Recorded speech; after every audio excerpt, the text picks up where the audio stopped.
What's good with it, y'all? It's your boy Santo G, back at it. You already know, spreading unity, prosperity, and respect. But above all, if you're new here, do me a favor. Hit that subscribe button, tap that notification bell. That way you're notified when I drop future content. So today, I wanted to just jump right into it, man. And I wanted to tell you guys about some hood stories. This one was actually when I was living on the other side. I was living on 6th, 7th, and 8th Ave.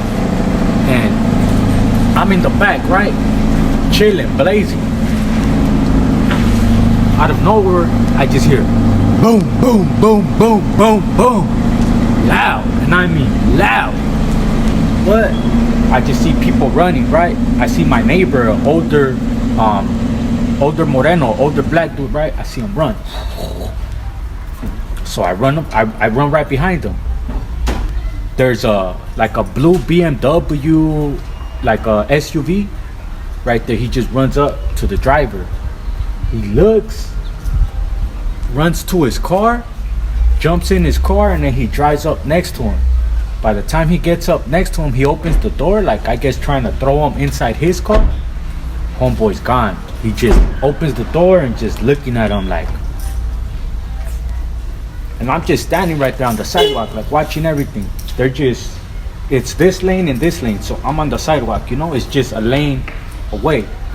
Just scoping everything out. I start walking back, and when I'm walking back, the manager from that building is walking to me. Like, what happened? What happened?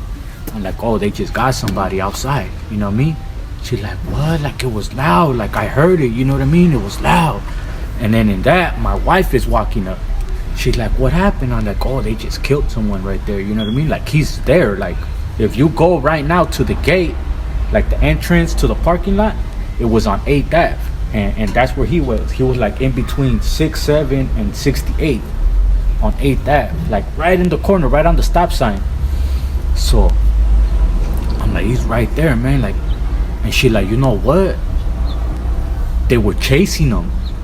She's like, she was coming down Hyde Park, and she was about to turn on 8th Ave. She's like, you know what? When I was turning on 8th Ave, that car almost hit me. It was going, and then there was another car chasing him. So she was on Hyde Park and 8th Ave, seen him getting chased. He only made it to in between 6th, 7th, and 6th, 8th at the stoplight. They ended up catching up to him, and from the people that were there, because there was people out there, they ended up saying that the car just cut him off. Somebody hopped out, let off, then hopped the gate and started running. And homeboy was just right there, and I just remember the manager was just like shocked. And I specifically told her, like, look, now you see, because I always blaze. For a minute, I always had a cigarette lit up, and I had a blunt lit up or a joint lit up, because I lived in an apartment complex to where they tripped. And I always wanted to be respectful. Like, if people walk by, I'm not just gonna be blazing the butt. I'm gonna put that out, and I'm gonna just smoke the cigarette, so hopefully the cigarette smoke clouds the bud, you know, just to be respectful. But I would argue with her a lot, because she would try to kick me out of the back of the parking lot. She'll try to tell me to go to the street. Like, what? Like, you want me to get killed? I used to tell her that, like, you want me to get killed? Like, straight up, like, look at me. You want me to stand out in the front, in the street, and smoke? I'm like, man, you're tripping. We used to argue all the time. I used to get into it with her all the time. And until that one day that happened, since that day, she would leave me alone. I'll just be in the back blazing, because it's just me by myself. It's not like if it's me and a crowd of homies. Like, it's me by myself. Like, I knew I was staying on the other side, so I kept it respectful. I would not try to high sign or anything, you know what I'm saying? I'll be in the back, blaze, go back inside, you know what I'm saying? That's where I met the homie kid from Venice. If you guys heard the story, when I went on the high-speed chase, I met him living in that apartment complex. So back to the story, that ends up happening. You know what I mean? Rest in peace, homeboy. it ended up being a homie from 6-0, you know what I mean? Salute to all my neighborhoods out there, you know what I mean? It ended up being somebody from 6-0 that ended up losing their life.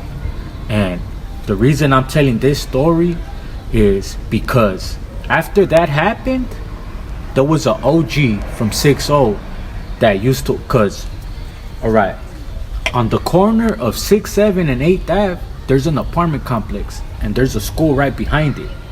So, on times where the school's closed, homeboy used to park right there, like blocking the driveway, like the entrance of the school. He used to park right there, cause they put the candles right across the street. So every day, I don't know if that was his boy or what, but there was an OG that since the day that homeboy passed, every day, and I mean every day, faithfully, he'll be right there posted in his blue car. Little blue, I don't know if it was like an Altima or a Nissan, but a little blue car. He used to be right there posted. And I just remember seeing him, man, because like I said, I lived there, going in and out. What's going on, man? What's good, OG? You know what I mean? I used to chop it up with him. Respectful OG, you know what I'm saying? So, tell me why, like, a couple weeks later, like not even a month later, they end up killing OG. Right there, where he used to chill in his car, right there, they ended up taking his life as well, man. And it was just too hot to the point that I was like, man, I gotta move back to the city, because I was trying to get a little bit away, so that way, you know what I mean, I was fresh out. I didn't want G-Unit hitting my pad and all that. You already know how it is. When you fresh out and you still living in your city, gang unit gonna raid you any given time. Your PO gonna raid you any given time. So it was like I was on the other side, a little distance, like just the jurisdiction line, not too far, but yet not too close, you know what I mean? But once all that started happening, I was like, man, I told my wife, like, we need to move back to the other side. We need to come back home, you know what I mean? We need to come to hometown, like, straight up. Like, I'm already off parole and all that. We need to go back to hometown. We need to go back to safe zone, you know what I'm saying? That's my point of view. But I just want to say rest in peace, man, to both the brothers that lost their life, man. Pour some out for y'all, man. Cause, man, like I said, the first one, I didn't know who he was, but just how everything happened, man, you never want to see nobody lose their life, man. It's just crazy. I'm telling you, I'm right there just blazing like a normal day. You just hear boom, boom, boom, boom, boom, boom, boom. Like, they unloaded the whole clip, and it had to be like a 40 or like a 4.5, you know what I'm saying? And then not even a couple weeks later, man, homeboy was just there faithfully, like, just paying his respects, you know what I mean? Like I said, he wouldn't be there disrespectfully or nothing, but, you know what I mean? That's what happens when you want to create a war, like I said, you know what I mean? If you're a youngster and something happens and you want to pick up a gun and go to the other side, know that they're going to come back. It might not be today, it might not be tomorrow, but that's what you create, and that's what happens with these wars, you know? There's always casualties. So I recommend to anybody out there, man, just be cool, worry about your paper, worry about your health, your family, man, and stay out of trouble. It's your boy Santo G, man. Little hood story for y'all. Let's get it.